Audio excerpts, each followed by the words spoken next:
Pour yourself a glass and settle in. This is Sweet Tea and Stethoscopes, spilling the tea on nursing in South Carolina and beyond. brought to you by the South Carolina Nurses Association.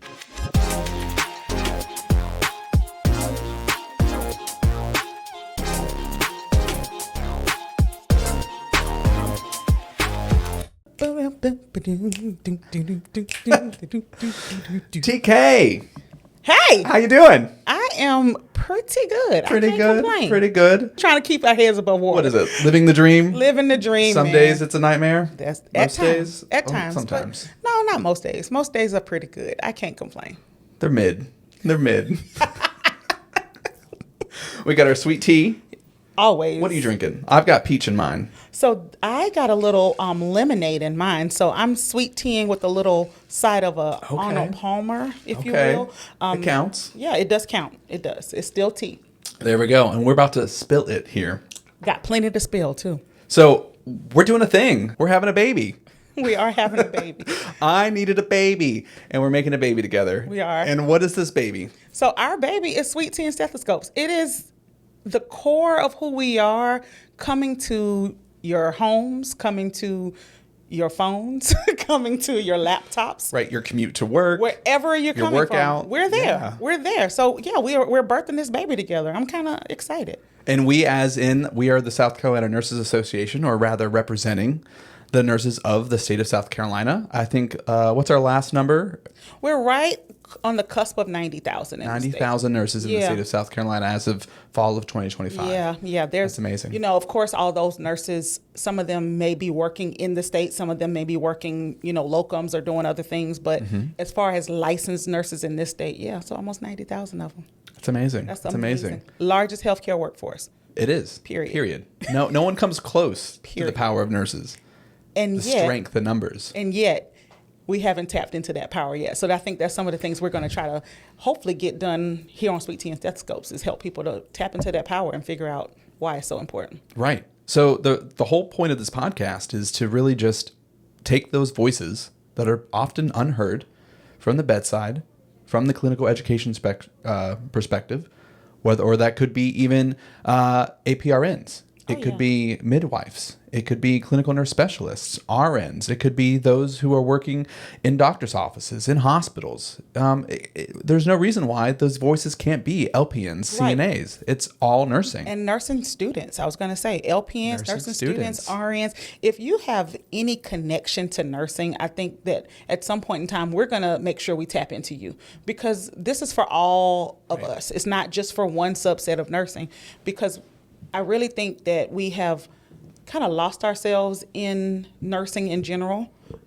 Sometimes we get so focused on one thing, we get so linear that we forget all the other pieces, but all of it is what makes it work.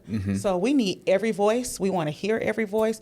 And hopefully, as we continue to evolve, we'll have some more guests that come from all over the nursing world. all over the nursing world. It's so vast. I know they tell you in school, like, you can do anything with your nursing degree. Anything. In reality, you can do anything with your nursing degree. Anything. It's so true. Anything. And with that, what was your nursing journey? Ooh. Okay. So my first degree is in political science. Okay. And a lot Love of a people second don't career. know that. So I'm a second career nurse is what we call it. But my first degree is in political science, and had a great time at, as far as I'm concerned, the Tigers, Auburn University. No shade to the Clemson folks, but I'm just saying. But I love y'all. But so I started off there. I got a degree in political science. Then I went on to the University of North Florida and got a degree in psychology. Okay. So I was trying to find myself, because my plan was to go to law school. Gotcha. I was determined that's what I was going to do. Started working in a hospital, and I really liked it. I'm the daughter of a social worker, so I've always been around patient type scenarios.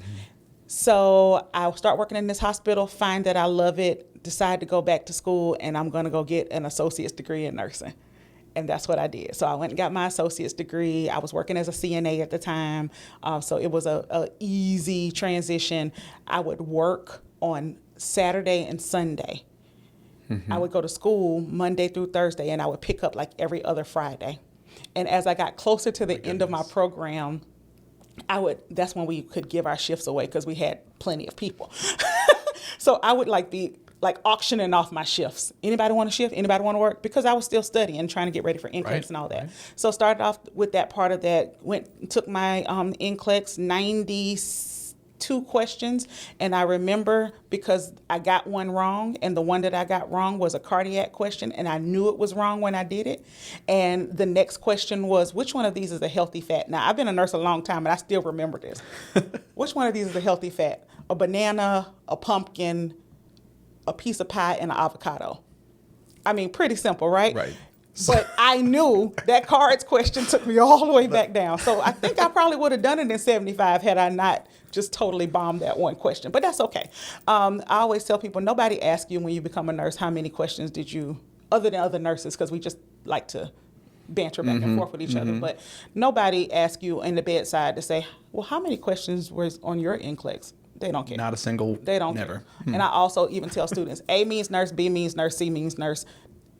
Get through NCLEX. That's the most important part. But yeah, so I did that, got an associate's degree in nursing, was working at my hospital, then went and got a bachelor's degree, and then got my master's. And through that time, I had different jobs. One of the greatest parts of my career was I went from being the CNA on the floor to being the manager of that floor. Ugh. So I became a CNA on that unit. I became a RN on that unit. I became an assistant nurse manager on that unit. Then I became a manager on that unit. So it was really cool because I went from being the person who was support staff to being the person who was supporting the staff in a totally different way, right, and managing the staff. And a lot of those people stayed the entire time. So some of those nurses that I grew up under, I was then their manager.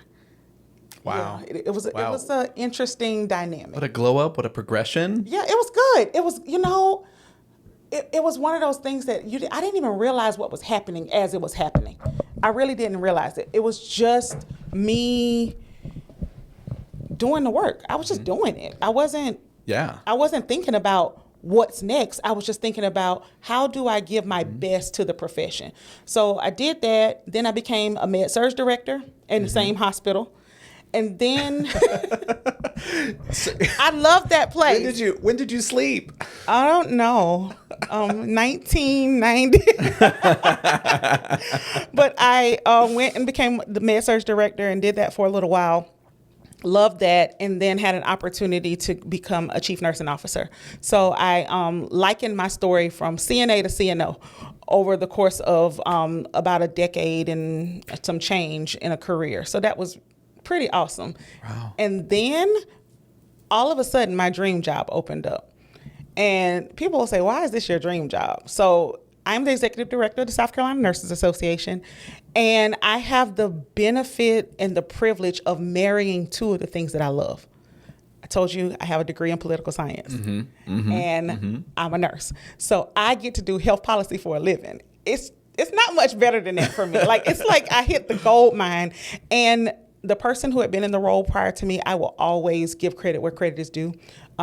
Judith Thompson was the ED for 37 years. Wow. Which is amazing for anybody to be in any role that long. Right. And she did a lot of great work. And I'll tell you, one of the challenges was as she came out and there was that time of interim and transition and all of that, the association really had some kind of lulls. And we have come back with such a vengeance and this newfound just zeal for nursing and for working for nurses. And I think that nurses are really starting to see that. So yeah, my career has been all of those things work-wise, but I've also worked in trauma. I've done oncology, med-surg. I'm certified in rehab nursing. I did rehab for a while.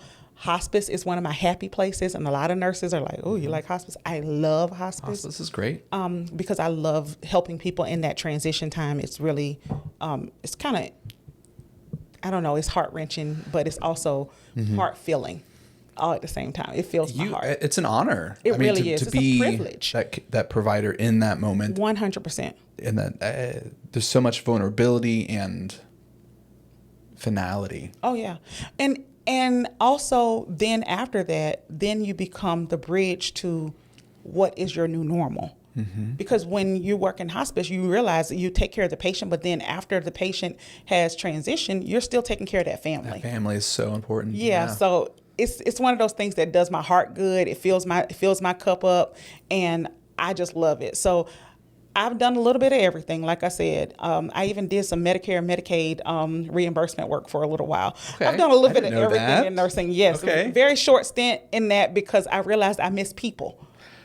It was a job that had me in front of my computer, which was great, but I missed people. And now I have the benefit of this role that allows me to be in so many different places and touch so many different types of nurses in their lives. I have really kind of hit my gold mine. There you go. There you Yeah. go. Are you still doing some wound care on the side, PRN? So I'm PRN. I'm really PRN. I am what you call a true PRN nurse. And what I mean by that is I am not the PRN nurse that's going to be on your schedule. I'm not the PRN nurse that you're going to have on those set shifts that, most places say you got to work 2 shifts a month. I'm not that PRN nurse. You don't even want me to be that PRN nurse because if I'm doing that, then I'm not working for you. Right. But yeah, I'll still pick up sometimes and do wound care. I also will pick up and do hospice sometimes. And every now and then, because I do have my own LLC, that's my business, I do some consulting work to support some businesses that are doing things in the healthcare space to try to help them, especially in their leadership with transitioning leaders and getting them to the C-suite and all that. So, yeah, I'm still working and I'm still growing. Yeah. I mean, That's the beauty of nursing. It's always something to learn. Always. And I love like your story in nursing because you came from a very non-nursing background and came into this space. And I don't know if you knew back then that it was for you now, but you have become, you've become the type of nurse that nurses want to see. yeah, I've never thought of it that way. You really but- are. You're the nurse that other nurses want to see come out of school and start doing because you understand all of the things that come along with it. And there's a special thing about being a second career nurse, I think. It's yes, It's special. in many ways, Yeah. and I think there's certain. I mean, we'll probably certainly have a conversation at least once, if not 600 times, about what each degree might imply. Which I mean, it's not rigid, but coming in as a second career nurse as well. First, through my upbringing, I was pretty set on going into music and becoming a musician of some sort. Okay. For the longest time, I thought I was going to be a band director, and then I was like, you know what? I want to be a performer. And then I was like, just kidding, I want to be a band director. That's what brought me to South Carolina. Is I finished a bachelor's in music, and then I almost became an Army band musician. I was actually disqualified after making it past the screening rounds. I was diagnosed with Arnold Chiari malformation in 1999 Okay. and had a small portion of my skull and C1, C2 removed to alleviate the pressure of my cerebellum and all that. But having a 1-inch chunk of your skull removed disqualifies you from service. Seriously. So I panicked and I moved south and got into grad school in music. Okay. Ended up coming to USC in a roundabout way. And during that time, I halfway through my program, I was like, you know what? I think I want to be a nurse. And I applied for like the Goodwill CNA program. I put in an application for MTC to like start the pre-nursing certificate at that time. And then I had a professor who was like, finish this degree first and then you can decide. So I didn't finish the degree. I went and started teaching public school for a little bit. And then I heard my credits are going to not count and start to lapse and things like that. So I came back, I finished that degree, and I was like, you know what? I still want to be a nurse. Had the bug. And at that Still had the time, itch. I still had the itch. And I was teaching at South Carolina State as a music professor, an adjunct professor. I was teaching music ed. I was teaching music history. I was teaching private clarinet lessons with my degree. And I started taking my nursing prereqs while I was doing that. So I was on both sides of Blackboard at the same time, which for those who have gone through nursing education in the past couple of years, those online. I think they have a generic name for them. I know it's D2L at MTC. It's Blackboard for a lot of larger institutions, but those online learning platforms are cumbersome at best. So playing both sides of them at the same time, sitting in some of my classes, I mean, like, professor would be like, "Oh, you can't do that on this, this service or this platform." I'm like, well, "You actually can. Like, this is how you do it." And like, anyway. So I started nursing school, and at that time, I got my CNA. I started working in an ED as a tech, and through then I started meeting nurses and meeting nurses who were already kind of serving different populations from a shared governance aspect. Okay. I met the past president of the Student Nurses Association in the ED that I was working in. Oh, wow. Shout out to Disney Cuddington. And she invited me to the Student Nurses Association conference. And so I was like, I don't want to spend money. So I volunteered and showed up day one. Was put at the registration table. And long story short, within 4 hours, I was nominated for a president-elect. I love it. And I think that's more of the reason behind that is because of those transferable skills that we see in second career and that I attribute to second career nurses. Correct, 100%. And I'm not saying that first degree nurses don't have those things. Not at all. It's just I think it's an assumption of second degree. It's a different life experience. When you start your career off in nursing is what you know. But when you start your career off in another area, you bring those things that aren't in the nursing world and you find a way to translate them into nursing. So I think it's a win either way. Right. It's a win either way. So automatically at that registration table, I was bringing a little bit of public speaking, the interpersonal relationships and creating those quickly based on my experience in education and just being able to organize information in a different way.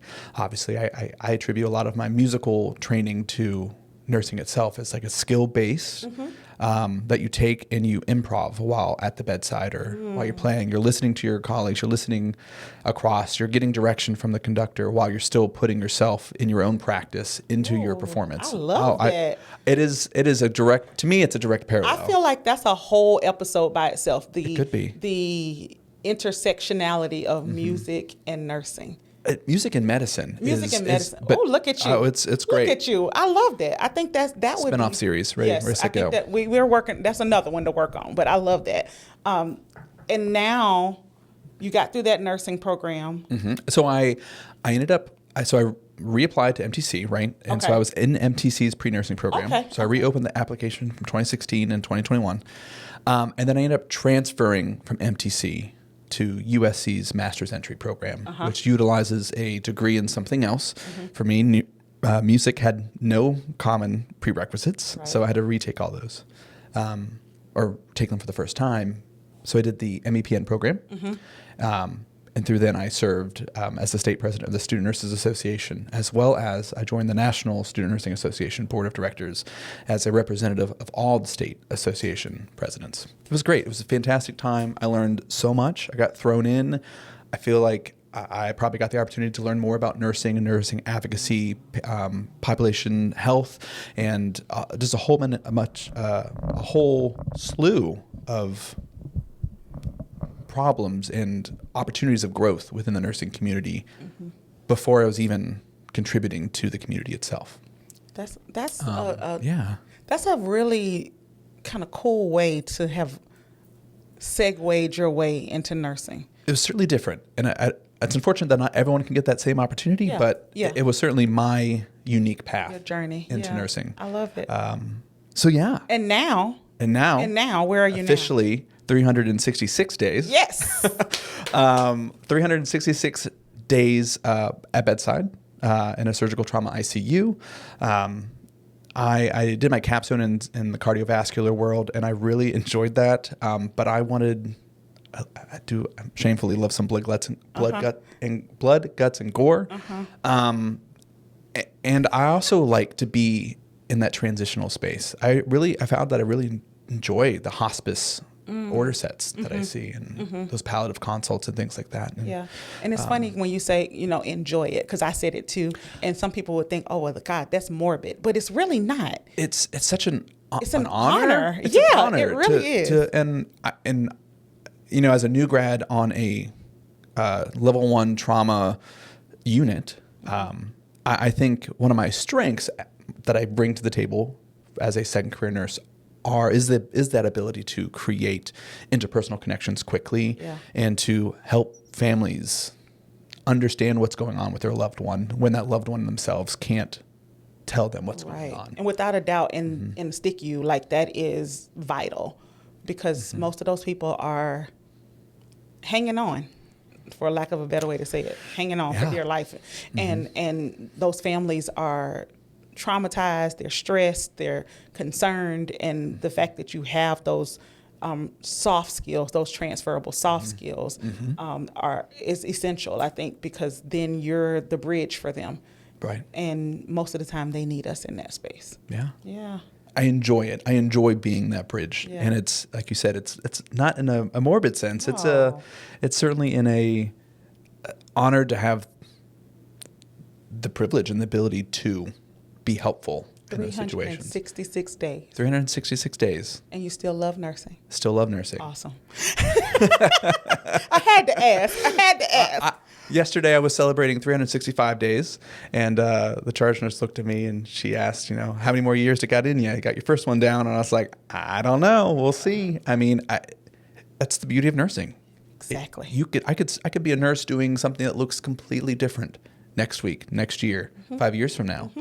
I mean, we see some of the great nurses in our state who are still active in some way within nursing, doing all kinds of things. Yeah. Opening up their own practices, creating these bridge programs. I mean, it's amazing some of the stuff we see now in nursing. So I think that you have a very long career ahead of you, but you can do anything in that career that you decide you want to do. And like you said, the sky's the limit with being a nurse. It really is. We believe it, and we think it, and we create it, and then we do it. Exactly. That's who we are. Exactly. It's a fun time. It is.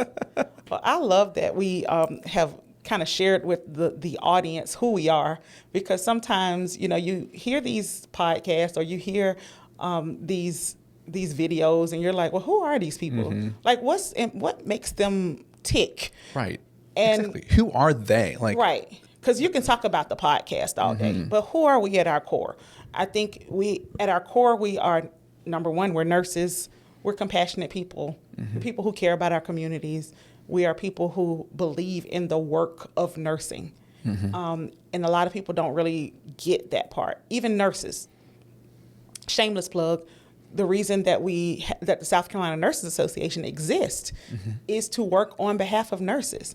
And I think every nurse should be a member of the association. Agreed. It's a Starbucks and a half a month, $15.75. My Starbucks order is beyond that.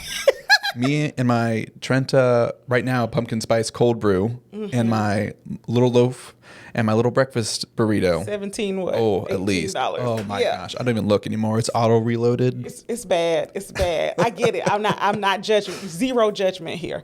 But yeah, so I think that we can do so many different things, and all these transitions that we have as nurses really put us in the position to be able to be in any space, because I believe that you need a nurse in every arena. You need a nurse in manufacturing. You need a nurse in construction. You need a nurse in hospital settings. You need nurses in business. You need nurses everywhere. So to see these nurses who are taking those skills and creating these amazing jobs or these businesses, and it's a good time to be a nurse. I think every time is a good time to be a nurse, but I think it's a good time to be a nurse right now in the space of innovation. Yeah. Yeah. Completely agree. This is innovation in nursing. It really is. It really is. It really is. And we're not the only nurse podcast out there. We're not the first ones to do a nursing podcast, but I think we'll have a unique perspective, not only for our state, but also through a professional development lens, through an educator lens, through a bedside lens, through policy, advocacy, 100%. social determinants of health. Not just what's the unsweet tea? You know, Right. what's the bitter stuff? Right. What's getting people riled up? Right. But also what empowers And nurses. excites. Exactly. Yeah. That unique perspective that I think that's what we're missing in a podcast. I do not disagree with you, Ryan. Not one Good. I'm bit. glad we're working together. Yes. I really am, you are spot on. There's a lot of things that are out there right now that are talking about the profession, but a lot of it is frustrating. A lot of it is scary. A lot of it is, oh, bang, bang, bang, all the bad things that are happening.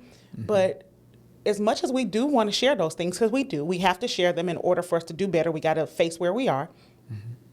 But there's so much good that's happening in nursing. There's so much education and evolution that's happening in the field of nursing that we get an opportunity to have a platform to be able to share that is, I think, really important. And let's be honest, we're going to have a good time. I'm not doing this without having a good Right. time. So it can't just be about us talking to you all like this. We don't want to do that all the time. We got to talk and Right. we're going to have some fun. Exactly. I mean, I promise y'all there's nothing else in the tea. There's nothing else in the tea. It is too early for that. It's too early for that. But, we're going to have a good time. And we might do one of these in a late evening, and it might be a different type of tea. Oh, yeah. I mean, It could be. listen, Long Island's. I was thinking it. I didn't say it, but I was thinking it. I mean, We're all adults here. yes, we are. We're all Yes, we adults here. are. But yeah, we're going to have some fun with this. We're also going to take some time to talk about some difficult topics. We're going to talk about some things that are just pertinent to where we are in nursing.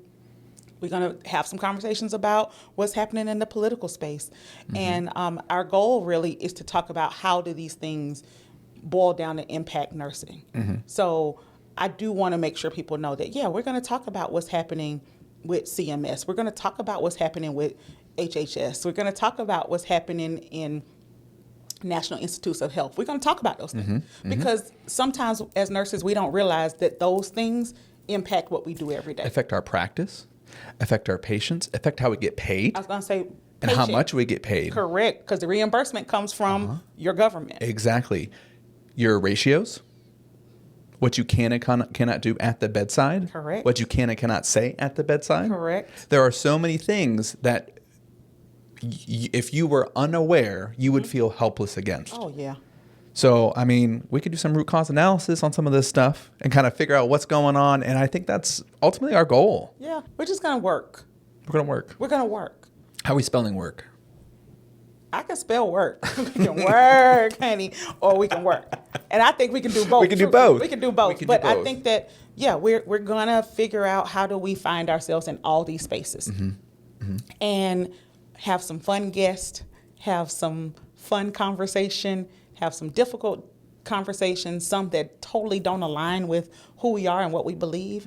But if you're not willing to have those conversations, then I don't think that you should have a platform to be able to influence and share with other people. Sure. If you're not willing to hear what other people have to say. I always say you can disagree without being disagreeable. And it's important that we are able to do that right now. So I want to hear all the voices, good, bad, and indifferent. And I want to have some fun.